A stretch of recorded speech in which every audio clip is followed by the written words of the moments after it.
Alors, nous sommes au XXIe siècle, ça ne vous aura pas échappé, en France, 7e puissance économique mondiale, et grand pays de recherche pharmaceutique. Et il n'est plus possible de trouver de l'amoxicilline dans certaines pharmacies.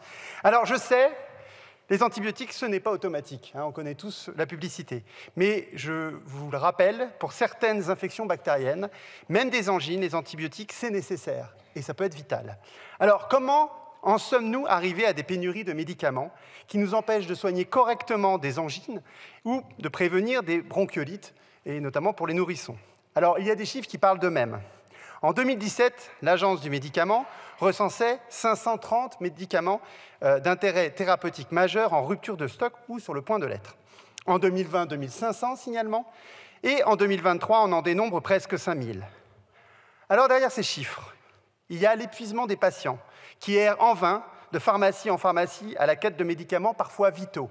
Et je pense que les uns et les autres, on en a dans nos circonscriptions.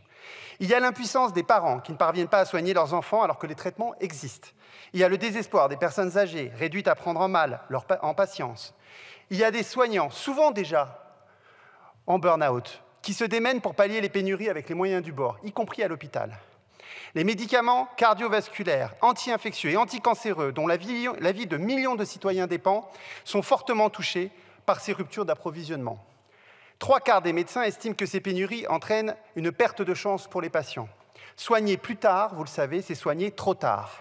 Plus on attend avant de recevoir un traitement, plus la guérison peut s'avérer compliquée. Ces pénuries de médicaments s'ajoutent, je le signale aussi, à une pénurie de médecins.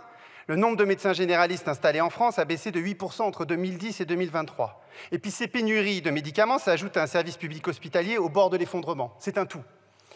Alors pour le service public hospitalier, je vous prends juste un exemple. Dans ma circonscription, à Marseille, on manquait au début d'année de manip radio.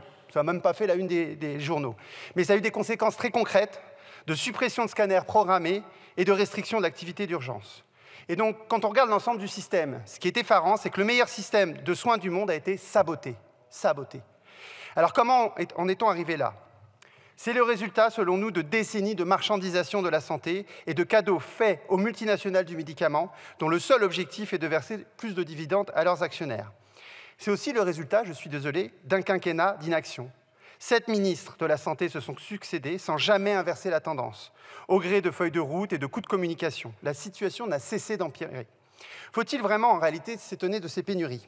En vérité, la pénurie n'est pas une défaillance du marché, contrairement à ce que vous nous laissez croire. La pénurie est une arme des industriels. En effet, en diminuant leur production et en faisant du chantage à l'arrêt de la commercialisation, ils cherchent à obtenir les prix plus élevés pour leurs médicaments, comme le montre le rapport sénatorial de juillet 2023. Alors évidemment, la proposition du groupe socialiste va dans le bon sens. Résumons-la. Les laboratoires pharmaceutiques ont déjà l'obligation d'assurer un approvisionnement pérenne pour les médicaments qu'ils commercialisent.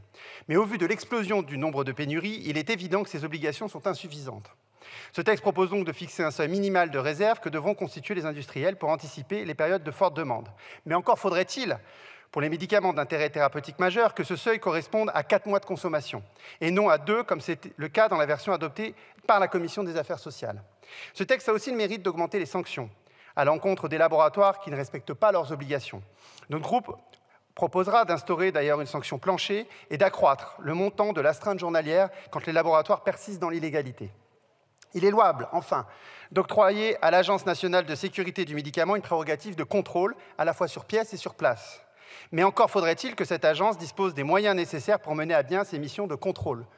Pour des tas d'autres services publics, on connaît le problème. Depuis 2018, elle n'a prononcé que 8 sanctions contre les laboratoires hors la loi, en exigeant des montants dérisoires comparés au profit de ces entreprises. Et sur ces 8 sanctions, aucune ne concerne les obligations de constitution de stock. Vous l'aurez compris, nous voterons pour cette proposition de loi. Mais est-elle suffisante? Non. Car il n'est pas tolérable que les actionnaires spéculent sur la vie des gens. Il faut prendre le problème à la racine. Le manque de stock n'est pas la seule raison des pénuries. D'ailleurs, le ministre le reconnaissait tout à l'heure. Il faut un grand plan d'urgence pour sécuriser l'approvisionnement en médicaments.